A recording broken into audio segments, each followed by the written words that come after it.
Good day, nerds, and welcome to episode 30 of the Nerd Cantina Show.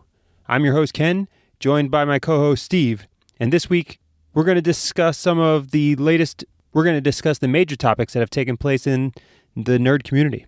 We begin by discussing Disney Plus and their team up with some internet providers in order to defeat piracy. Star Wars may have a new series starring Ewan McGregor as Obi Wan Kenobi. We also discuss some new research studies that are using microchips in the brain in order to defeat obesity. We have some talk around the Apex Legends and their developers getting in a fight with fans on the internet. And finally, we take our discussion out to outer space and discuss the bright lights coming from the Milky Way's black hole, our asteroid defense plans, and Elon Musk's thoughts on nuking Mars. Stick around, enjoy the show. Calling back all nerds. Nerds!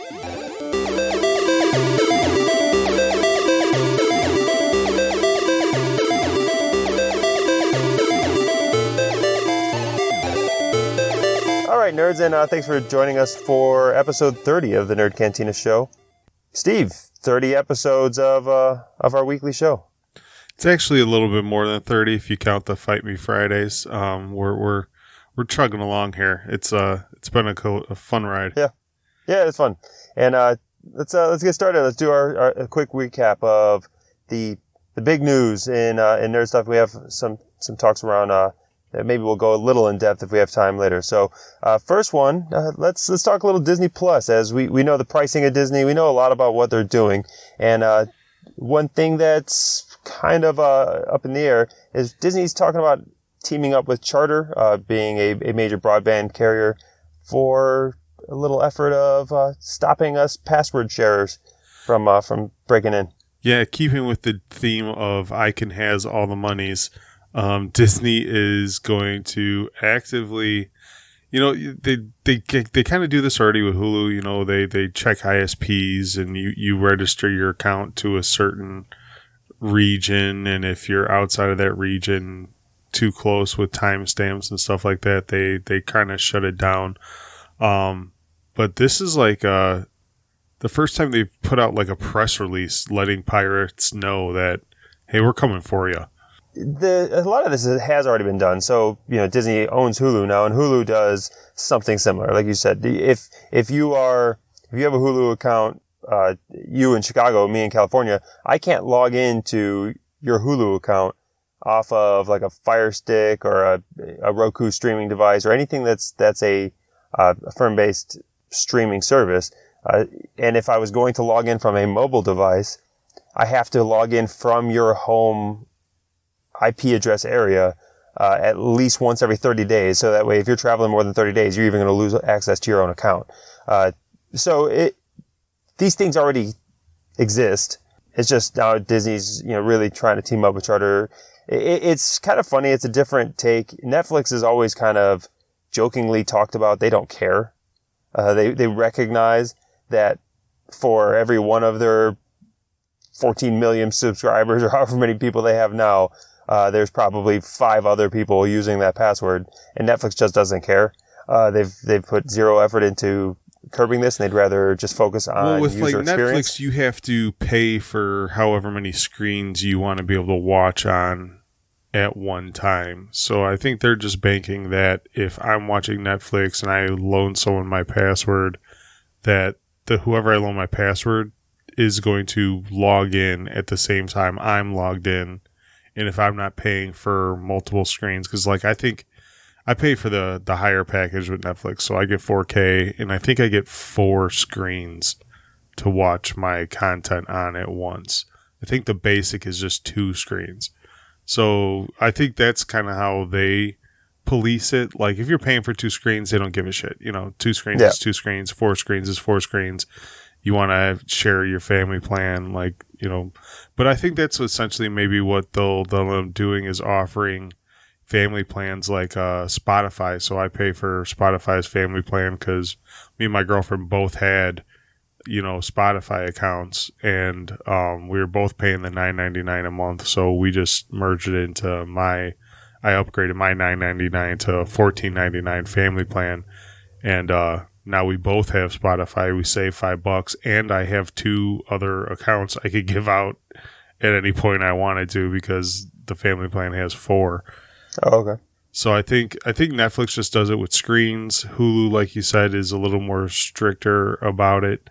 But I think this is Disney Plus's way of just saying, preemptively 2 months before it comes out, like, everyone buys subscriptions because you're not going to be able to password share. They want that initial first rush of release to be actual, like, quantifiable numbers of how many users they have, including, password shares. I think it's right in line with Disney, right? This is what they do. There's no real surprise there. It's just for those of you looking forward to Disney Plus coming out, as we'll continue to talk about it as we near it. Yeah, that mouse is a fucking savage. Yeah, he's not going to make it easy on you to share your password. You gotta be a little creative if you're trying to save your, what is it? Is it $14.99 now or $13.99 plan? Yeah, you just send Goofy to your house to take your kneecaps. But speaking of Disney Plus, we got some other news in Disney Plus and potential show that may get added to the slate there, as there's a lot of rumors around Ewan McGregor reprising his role of Obi Wan Kenobi in a series on Disney Plus. This is like one of those things that you hear and it's too good to be true. Like, you just can't. Like, I don't even want to get my hopes up. Like, I didn't even want to read the article, to tell you the truth. Like, because at first you're hoping for, like, a Solo type movie, an Obi-Wan, like, movie, kind of like they gave Solo, where, it focuses on that missing time.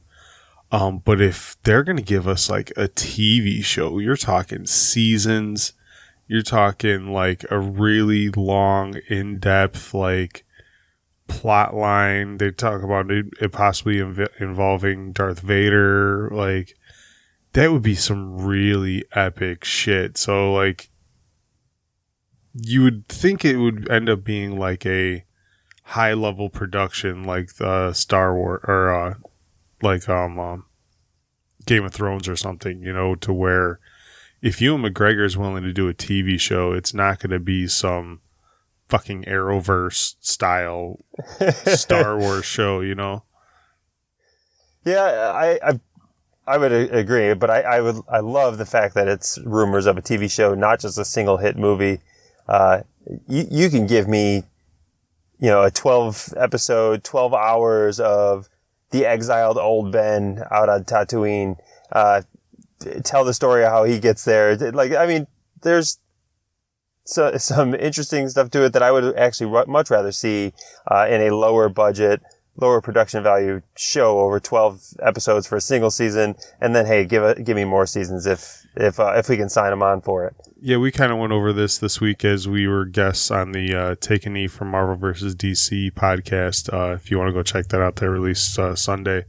But we had talked about the level of television coming out now and the way movies are going, and how we would much rather have these long, like you said, 12 episodes, 12 hours per season, 3 to 5 seasons, to tell these stories, just because you get so much more time to develop these characters. It's not in a rush. You're not, constrained to the 2 to 3 hour time limit a movie does.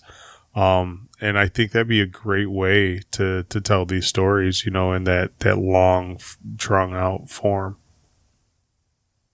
Yeah, so hopefully the rumors aren't just some smart PR person in Disney just making leaks as Disney Plus is coming out. They're just keeping the PR going. Fucking emotions, man. Someone for sure. Like, if this actually doesn't come to fruition, like, someone needs to be punched. I mean, the actor who played Jar Jar, he was tweeting out that this is an absolute must, and Ewan's such a great guy that should happen. So if Jar Jar has spoken, I think I think everybody just needs to get on board. Misa don't give a fuck. But to come out of entertainment for a second, let's talk about how the future of obesity is now. And we've got some Stanford researchers who are looking at doing a multi-year study. So I think they're going to study this over the next 4 or 5 years.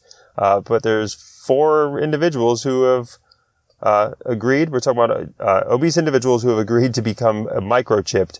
Microchips placed in the brain. They're going to give them small electric shocks when they think about food. And this is an effort to curb their appetite and see if we can use some microchipping to correct behavior. Yeah, this goes kind of with our Neuralink discussion we had a few weeks ago. I don't know, man. I really don't know. This is really interesting. The fact that, we have like the lap band surgeries and things like that. You put a rubber band around someone's stomach so they can't eat as much. And I mean, that works great for people. Fucking Al Sharpton looks like he got cancer, not lap band surgery. You know what I mean? Like he dropped LBs, son. And this is kind of like another form of that, but like, I don't know, man. Like hooking shit up to my brain is just another level of scary. Is it food specific? Like, does it shut off a certain time? Like I have these windows where I can eat and think of food. And if I think of food, like how many Burger King commercials are there on fucking television? I'm going to get zapped every time my television show goes to commercial. That's what I find funny. Like, let these 4 individuals go watch, the Super Bowl and just get inundated with chip commercials and fast food commercials and just getting zapped. And how does the brain or the microchip identify which ones are like their thoughts of taking action towards eating food and their thoughts of just watching food? Like, like what if I'm thinking about some nice healthy salads? Like, yeah, it's to me. I will absolutely love when the results come out of this. Hopefully, it continues to progress, and then I'm sure it'll get picked up in press releases and everything else down the road as far as what the results of the research program shows. But if it works. It's opened up a whole new door to like rehab programs. I was just saying, day one of AA, you get chipped, and you think about walking into a bar again, zap. Well, I mean, for my head went to I fear for every prepubescent male now, because I mean, you set that zap to porn, and you're gonna have a lot of 7th, 8th graders just zapping themselves all day at school, all night at home. Like, poor kids are just going to be, these just shock rats. It's maybe interesting where this could go. Maybe it becomes a part of our future prison systems. That's part of your rehabilitation. On your way out, you get microchipped for whatever crime you committed, and you think about these things again. Yeah, you're gonna zap every sex offender and every it's. Yeah, I don't know. And how powerful is the zap? What are we? Like how hard? Do you got to walk around with a car battery backpack? You know what I mean? Like how powerful could this zap possibly be if it's just hooked up to your brainstem or something? Yeah, no idea. So there wasn't a ton of details on there, but I just find this one the 4 people who have voluntarily allowed this to happen. That's a different level of dedication. We are in a day and age of overpopulation where you can find 4 idiots do anything nowadays. I think we are just at the point where there's so many fucking humans that if you just take a shot in the dark and ask some random question about who's willing to do what, you're gonna find 4 fucking assholes to do anything you want. That's pretty probable, I guess, at this point in time. But hopefully more to follow on this in Nerd Cantina episode. It's a couple hundred something 4 years from now as we get the results. And the people who got microchip for this, they're going to find in the next 4 years Neuralink's going to be out, and they could have done this and had access to mentally scroll porn. So then what's the point of just the microchip? Yeah. Next up, this is a topic you brought to me yesterday as it kind of ties into an episode we'll have in the future, but the Apex Legends nonsense. Yeah, so there was an Apex Legends forum where the developers were talking about how they're trying to, they're trying to even out the game. They want to have microtransactions because it is a free downloadable game. So they do need to make money. So they're trying to figure out a way to have in-game purchases to be profitable, but also not give players tactical advantages to those who actually pay for these microtransactions. So that's always like the big gripe with these free games is like if it's free to play, the playing field still needs to be level for those that aren't paying any money and those that are paying money. So like Fortnite does it pretty well. You can't buy any special guns. You can't buy, all it is skins and dances and things like that. So you don't get a tactical advantage when you play.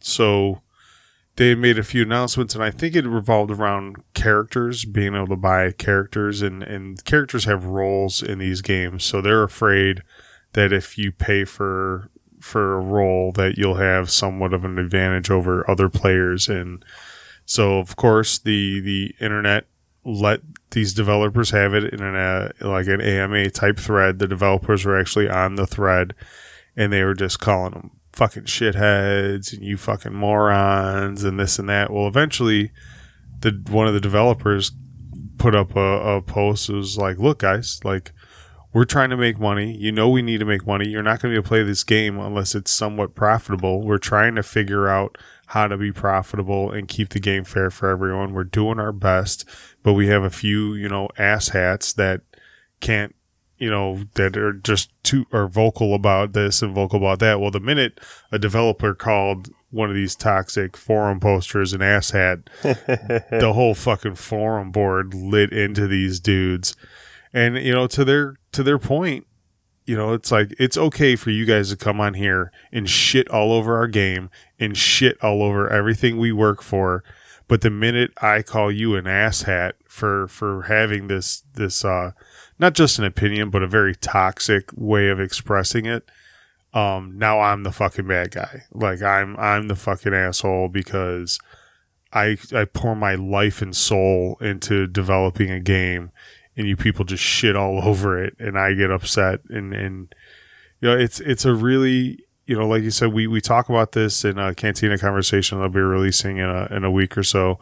But yeah, it's a very toxic communities. The expectation level of a lot of gamers isn't really realistic, nowadays.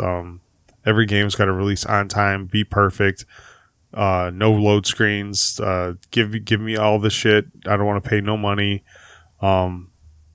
It's a touchy subject nowadays. Yeah, that, and it's the internet. So you've got a bunch of individuals who are going to say things that they would absolutely never say to a game developer's face. If they met these game developers at a convention or whatever else, they'd be shaking their hands and so thankful and so nice. And then they'd go home that night, get out behind a computer and tell them they're pieces of shit, and, they'd kill them if they saw them on the street, right? It's the internet tough guy nonsense. And, it's only getting worse. And I don't know what these people expect. Like, there's what the game developers are saying about the pricing model and everything else. It makes sense. If you want to play these games like Fortnite and Apex, and you want to be able to play them, and it's free to play, you have to assume they're going to make money somewhere. Otherwise, you're going to stop getting your updates. You're going to stop getting the next season. You're going to stop seeing this happen, because these are now fully staffed development teams that are constantly updating and creating these games. It's not the $60 game that you bought one time, you put the disc in, and it never changes. And it just stays the way it is. You paid your $60 and you're set. Yeah, no, you're coming in for free. I've always given mad credit to Blizzard and how they handle Overwatch. So I bought Overwatch the week it came out for $60. They've given me like 8 maps, like 10 new characters over the last 3-4 years, whatever it's been, and I haven't paid an extra $1. But they have that loot system where you can level up and get a loot box to get new costumes, or you could buy them. You could buy a random box, and try to unpack it. And I'm guessing they make enough money from people buying boxes to compensate keep it going. for the further development of the game. And I love the fact that in order to get the 2 new, maps for Overwatch, you don't have to pay for a $10 DLC. Like no, as long as we keep making new costumes and dance emotes and things like that, we'll be able to stay profitable. And just, for you players that just wanted to pay $60 and don't care about these things, just keep playing. Just keep our community vibrant and keep playing. And I commend them kind of for having that model. And the same thing with the Fortnites and Apexes. This is a new age of gaming that we're in, where people are working for years to develop a game, put it out. I mean, if you still still to this day, if you load Fortnite to go play it, it still says beta in the corner. Yeah. Like, really? We're still in the fucking beta? You just gave a kid a fucking $3 million in a fucking Fortnite tournament where we're playing the beta version still, assholes. Like, come on. But and Fortnite, I think, has changed gaming and changed how they're going to monetize it. Fortnite they released the game almost on that mobile platform model of, free to download in-game add-ons or whatever else is how they're going to make money. Some gamer got hooked to Candy Crush and was just like, we should make every fucking game like this. I mean, it's working incredibly well. And I think we're just going to see more and more games like this that are going to have that downstream model of making money.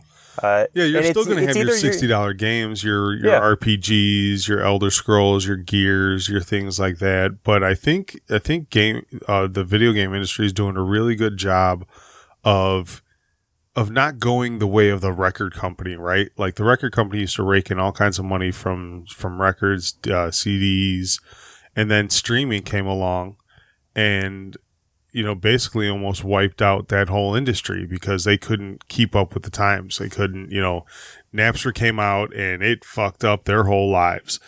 And now they're kind of readjusting the model of how they make money. I think the video game industry is doing a really good job of keeping up with the times and pivoting and shifting into ways to keep fans happy, offer good content, yet stay profitable. Yeah, it's just if any of our nerds here are listening and you feel like you should go on Reddit and destroy somebody for microtransactions and things in a free game, I'm going to say you should probably just check your expectations and figure this out. You are going to get monetized some way. So unless you want the ad banner going across your screen while you're playing Fortnite, while you're playing Apex Legends, don't get mad if they're constantly giving you pop-ups to buy the latest skin and the latest whatever. What's the future, you don't have to buy them. Commercials during load screens. Yeah. You know what I mean? And I wouldn't be mad at them for it. If you're going to give a free game, I'm not mad at you if you do that. If you have an ad banner or whatever else, or you have load screens that have whatever McDonald's commercial going through. Yeah, I mean, it just makes sense. You get what you pay for, man. Like that's a rule in life. You get what you pay for. Now, when they do this to the $60 games, and they have that same exact kind of system, well, maybe I'll have a problem then. Maybe that's a different thing that we're talking about. But the Fortnites, the Apexes, any of these free games that are going to be coming out, I think we're going to see more and more, especially in like the indie games side of things. Don't be mad if they're trying to find a way to make money off you. That's how this works. Yeah, you try to fucking create something. And see if you don't want a couple fucking dollars for all that hard work. Hashtag Nerd Cantina /Patreon.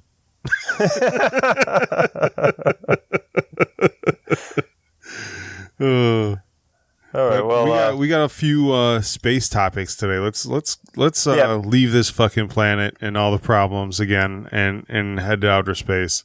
So I've gone into some deep dives of looking into different articles and stuff on a lot of the nonsense that's happened with the space stuff. Really, I think I am nothing but a victim of Google algorithms. As really, you look at one article and you just get 1,000 of them. I don't know if the Yosemite volcano is going to erupt, But what I do know is I get 15 articles a day about it, and it really seems like it's going to kill us all. You go to Yosemite once, and now, or not Yosemite, Yellowstone, but the Yellowstone supervolcano. I don't know how dire it is, and if everybody's paying attention to it.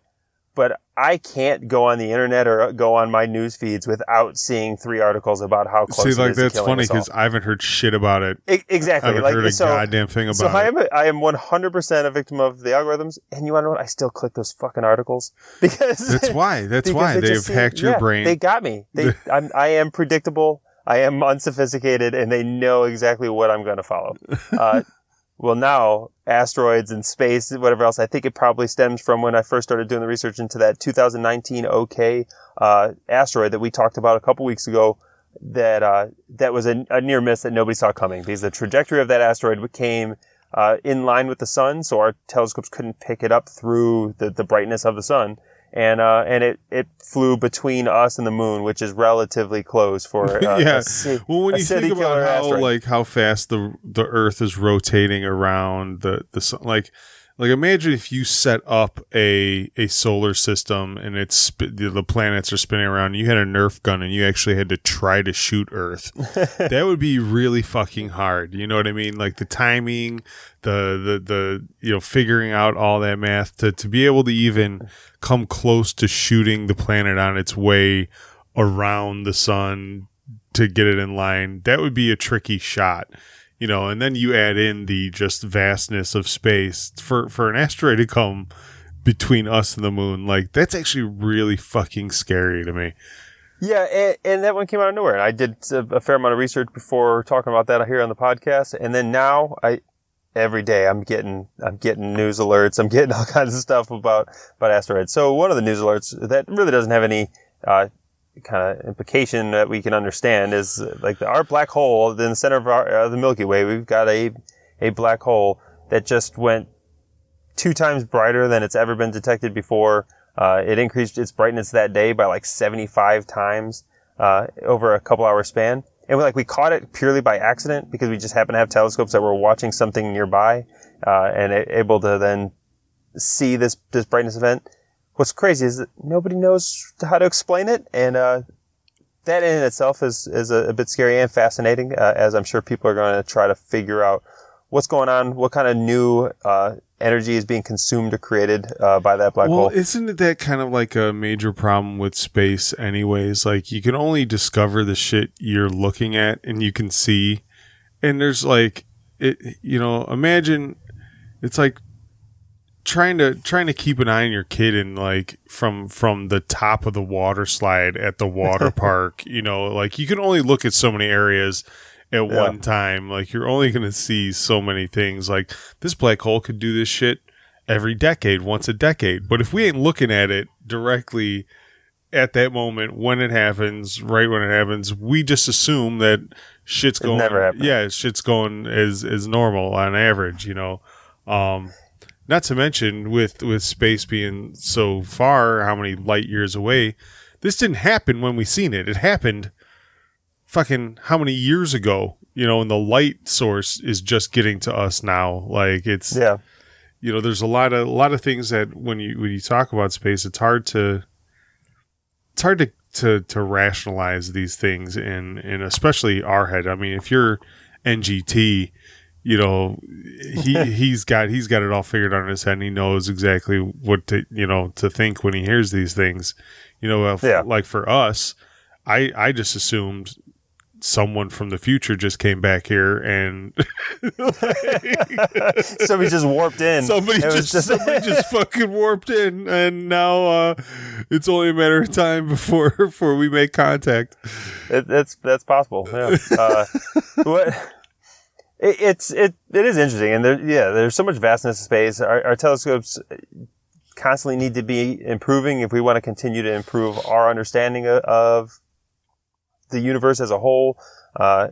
This specific black hole was detected by one of the major super telescopes that exist on one of the mountains in Hawaii. there's major protests. If you haven't paid attention to Jason Momoa and The Rock and other individuals, Polynesian individuals who are trying to prevent another major telescope from getting placed on one of the sacred mountains on the Hawaiian Islands. You can go ahead and do some deep dive into what that is. All I know is we actually get hit by one of these asteroids. I'm blaming all you grass skirt wearing motherfuckers. Okay. We didn't see it coming. It's just there's a lot to be understood, and these telescopes can only do so much. We look at still how much data we're getting from like the Hubble telescope, and that thing is well beyond its service life. We got way more out of the Hubble than what was ever anticipated, and it's still going. So having more things like that, cool. Hopefully we can identify that stuff, but it all goes into the next thing that I just keep diving into, and it's kind of like these asteroids and asteroid defense. And there's some fascinating things that are coming out. One of them it's not really new news, but it's just something that I've kind of come into and I wanted to talk about, is these asteroid defense plans and what does asteroid defense look like? Because really there's asteroids that will eventually hit us. If you didn't know, in 2013, there was a meteor that detonated above a Russian town. Can't remember the name of that town, but there was an asteroid. It blew up Chelyabinsk, Russia. A meteor, it exploded above that town, hospitalized like 1,600 people. It had the effect of multiple nuclear weapons in the air. The shock waves were felt for hundreds of miles. We're talking about some real damage, and that's in a pretty high above air detonation, and we're less than 100 meters meteor. Well, meteors that are less than 500 meters, it's only estimated that we're tracking about a third of them. So there's 2/3 of meteors that are larger than that one that we just can't see. The space is too vast. There's too much noise. We can't even detect more than 2/3 of these. And these events like what happened in 2013, statistically, we estimate only happens maybe once every 100 years. But that doesn't mean it can't happen again in 2019, 2020, or whatever. We don't base a lot of our rationality off statistics. We have, I think, we talked about Neil deGrasse Tyson's tweet last week about statistics and things like that. And we think about some more than others. Some of them feel more prevalent in our lives than others, despite the actual numbers. So trying to convince someone that we should be worried about space rocks, it's not that easy. You know what I mean? No. Not until we know one's about to hit us. Like, it would take, Armageddon seems like such a ridiculous movie because it's like, how did they not see this coming? Well, because the truth is that would it be exactly real life. Like, nobody would admit that it's coming or that it's a problem until it's a fucking problem. Nobody's going to listen to the trajectories of the 1 in 1,000 chance what it looks like if something hits us. So there's an asteroid in 2029 that is it's the name of it is Apophis. It's got some crazy nickname that I can't remember right now, and it very well may hit us. It's a really low likelihood. And we're looking at it in 2029, it's going to come close-ish. Again, inside kind of the moon's orbit, based off its current trajectory. They're listing at like a 1 in 4,000 chance it hits us. Is that we have NASA scientists that predict satellites landing on planets or didn't we land something on Jupiter just recently or something like that? Either way, when we send a probe to Mars, they quantify when it's going to get there and where it's going to land down to the second and the millimeter of where it's going to land. The problem is these mathematical equations that these NASA scientists figure out, they're usually dead nuts on. Yeah, which is why I guess if you're going to go by that theory, then it's not going to hit us. All right, so there's really only a 1 in 4,500 chance if you go by what the projections are and what the models are saying. And but projection models, they sometimes fail. Originally, I think this Apophis, it's God of Chaos is the nickname they've given this meteor, which is spectacular, by the way. Yeah. And this specific asteroid, it's changed its trajectory. Originally, it was thought, I think, that it was going to have that close orbit to us around 2023, and now they're pushing it back to 2029.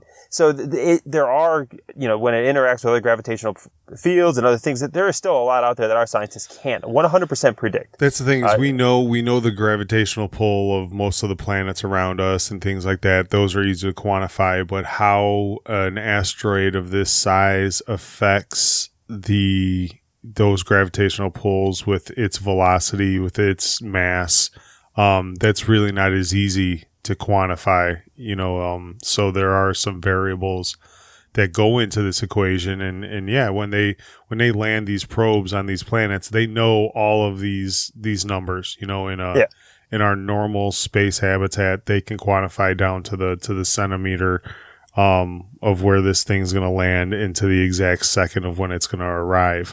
But once you throw in, the variable of a space rock, that you can kind of measure it, but you don't know the exact measurements. You don't really know exactly what it's made of, so you don't know its density. You don't know if it has its own gravitational pull, and what that strength is. It throws, some variables into that equation that make it a crapshoot. Yeah, and so there's no reason to think or have better faith in like our government and international governments to think that we would handle this any better than Armageddon. Like, no, we're going to wait until there's true signs that there's probably already people dying, and that this thing is on a 100% collision course that needs an emergency response, and then we're going to get Bruce Willis out in space drilling holes into an asteroid. Yeah, and the current administration gives me no faith that we're going to be able to handle this in any meaningful fashion. Yeah, but there are people talking about asteroid defense plans and what it would look like and ideally, and there's one actually getting tested, which is kind of cool. So there's a program called DART, which in 2022 is going to attempt the first asteroid redirection. And it's actually a really cool idea. So there's an asteroid called Didymos, Didymos A and Didymos B. So Didymos A is this massive super asteroid, and Didymos B is another smaller one on that city killer size, that like 500 meter size. And a 500 meter asteroid is like the size of the pyramids in Giza, when you're talking about total mass. So we're not talking about necessarily something small, but relative to Earth, it's not that big. Relative to Earth, it's not that big, but it would level a city with, the power of a couple, a megaton nuclear device. And Didymos B orbits Didymos A because A is so large. And the goal is in 2022, this is in action right now. This DART plan is that they're going to take a space shuttle and kamikaze this fucking thing into Didymos B in order to hopefully have a 1% impact on the trajectory of Didymos B around Didymos A. So that way we can measure how much we were able to change it. We're hoping to make like a 1% change, because realistically a 1% change on an asteroid that we know is on a collision course with us is enough to have it either orbit ahead of us or behind us. That's about all you need to do, is just nudge an asteroid. You don't need to blow it up like what you see in Armageddon. You just need to alter its trajectory if you catch it early enough in its trajectory path that we're able to predict that it's... My fear is that we do some kind of... Yeah, you ever play 8-ball pool and you shoot that last shot and you hit that 8-ball right in and you're like, you just get that big, I just fucking won. You're standing on your pool cue. And then that cue ball just keeps rolling and keeps rolling. And next thing you know, goes into the pocket and you realize you fucked yourself and you just lost. And I feel like, are we... Like, is this thing for sure going to hit us? Like, can we nudge it in the wrong direction or end up fucking ourselves in the long run? I mean, it's possible. So this Didymos A and B are not on collision courses with us. These are just ones we're testing. So the reason why we're testing this specific one, and the reason why it's in 2022 and no sooner than 2022, in September of 2022, is because what we hurl at Didymos B is going to get destroyed. We can get no measurements from it. We can get no nothing other than hopefully just a really cool, like, grainy footage of this thing kamikazing at it, right? But in September 2022, that is the closest orbit that Didymos, that pair of asteroids has to the U.S. So we can make measurable detections of it with Earth-based telescopes. I got a feeling so we can actually measure it. It's going to be like throwing a paper plane at your house trying to move it. But our houses aren't in free fall, and Didymos B is. It's in orbit right now. It orbits around Didymos A every 12 hours. So we're trying to make it to where it orbits around Didymos A every 12 hours and 15 minutes, right? And to make a slight change in its orbiting speed to where that we can actually measure it. And in September 2022, it'll be close enough for us to measure these things, which is why that collision's planned to take place then. And we'll see if that actually is able to make a change that is detectable, that then can be replicated someday if something's on a collision course with Earth. Yeah, I don't know, man.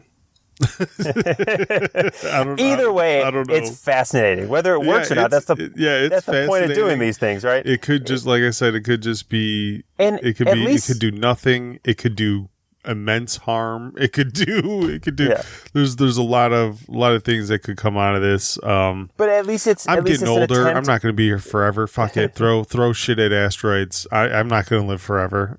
I think it's fun. I think this is super cool. And at least they're attempting something that looks like asteroid defense and something that may be able to be replicated. This is a bunch of nerds in NASA lab coats. Like just trying to smash an entire spaceship. Yeah, like this is so fucking cool. I don't know. Like people will watch MythBusters to watch a Porta-John blow up. Like this is we're talking about a $1 billion spaceship. This is the NASA equivalent of like them trying to find a way to blow shit up in space. Yeah, super cool. And then the last thing to talk about in space, as we got a few minutes left here, is then if all this fails and we can't stop ourselves from asteroids. Well, Elon Musk is still wanting to colonize Mars, and he has doubled down on some tweets and some interviews that he's had about nuking Mars before. He's doubling down on it now. And dude is just the master of Twitter speculation. He's great, and he's Lex Luthor. He is the closest we'll ever probably get to Lex Luthor, and we'll see if he turns evil one day. But he wants to nuke Mars, and the whole goal is to nuke Mars with some like megaton nuclear devices at the two poles of Mars in an attempt to create greater carbon, so that will superheat the surface. It'll create almost like a sun effect on the poles of Mars, hopefully creating a superheating situation that increases its carbon dioxide, which then the carbon dioxide buildup can hopefully then make an atmosphere. Now, most like legitimate scientists in the astrophysics realm say that this is never going to work. Right now, Mars has like a 0.6% of our atmosphere's worth of carbon dioxide. And by their estimates, by scientific estimates, detonating these nuclear devices is going to maybe increase it to like 1.6%. Like still like less than 5% of our atmosphere. So the fact that you're going to build a habitable atmosphere simply by this, to me that just sounds like we got to go like Tim the Toolman Taylor on this thing and just go more power and, and just really get bigger nukes. And I think that's about it. The minute he can prove that the hypothesis is true, then it's just going to be like more nukes. Yeah, that's what it sounds like to me. But people who are far smarter than me say that this is a really dumb idea. And the people far smarter than you are also throwing a plane at an asteroid for fun. Yeah. So either way, let's keep it all relative here. I mean, just for curiosity's sake, I say nuke Mars. Yeah, I don't really give a shit. What do I care? Like I said, we've ruined this planet. What do I care about ruining another one? I'm going to be 40 soon. I'm halfway through my life cycle. Like, fuck it, man. Blow up all this shit. I want to see it, like. Yeah. So he when he tweeted, he said, nuke Mars, and he said T-shirts to come. He said T-shirts, yeah. Like, he said I'm going to have to buy one. I don't like. I'm going to have to buy one. I mean, I already suggested that we should just have a Nerd Cantina nuke Mars shirt. Let's go ahead and just put that on the merchandise page because this is a great plan. I support it. Elon, he's a busy man. We'll see if there are already T-shirts. If you go look up Amazon stores, there are already. This T-shirts is a man who made a flamethrower by like accident because he could. Like, oh, there's no regulations on these things. Oh, we were making thrusters that shoot big flames. Oh, we could put that in a pocket-sized prototype. Oh, fuck it, do it. Yeah. So there's greatness happening in space, and hopefully it all pans out and it ends up being all these things. All these things should happen, right? Nuking Mars, kamikazing space shuttles. Let's do every one of these things all at the same time, all in my lifetime for sure. For sure. So that way we can see all what while happens. we're recording these podcasts. Like this is. And if any of you listeners out there are far smarter on this than me, as I'm just constantly going in deep dives with these random articles, let us know. Join in the community and let us know where your hopefully credentialed understanding of these things that we're us two dummies are talking about. Yeah, we need to like Facebook target ad some like really big smart people to bring them into the group. And bring them into the group because you know. I would definitely love for some really smart person to just be like, you dummies, and let us know. But that's, I think, going to wrap up our show for today. We did a lot of space news and kept it really out there. We hope you enjoyed it. You can follow us as always on any podcast player. You can head to the nerdcantina.com/community to join that Facebook group and let us know if our ideas are off or if we're not factually correct. We try to do a good job, but you can always fact check us. We just launched a shirt to help our friends at takethis.org on the merchandise tab. So if you go, we have a hashtag video games are not to blame shirt on the merchandise store.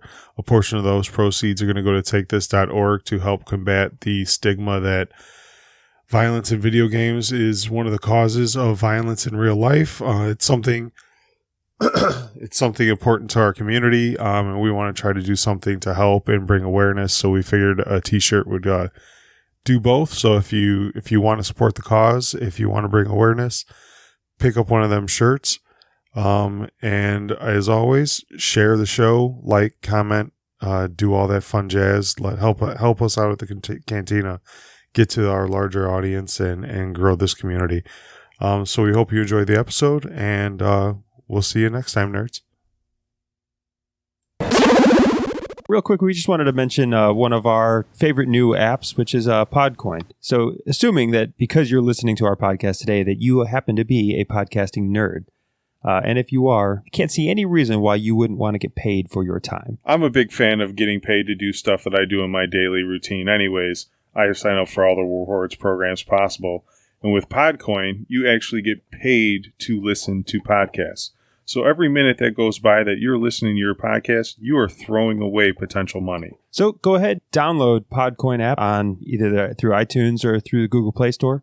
And when you sign up with the promo code Nerd Cantina. One word. That'll get you 300 free coins towards your account and get you on your way to earning that first reward from either Amazon gift card, Target gift cards, all kinds of things. You can also donate your coins to your favorite charity that they offer. If you're going to be listening to podcasts anyways, you might as well get some free stuff for doing it. So download the Podcoin app, put in the code the Nerd Cantina, get your free coins, and start earning money while you listen to our show.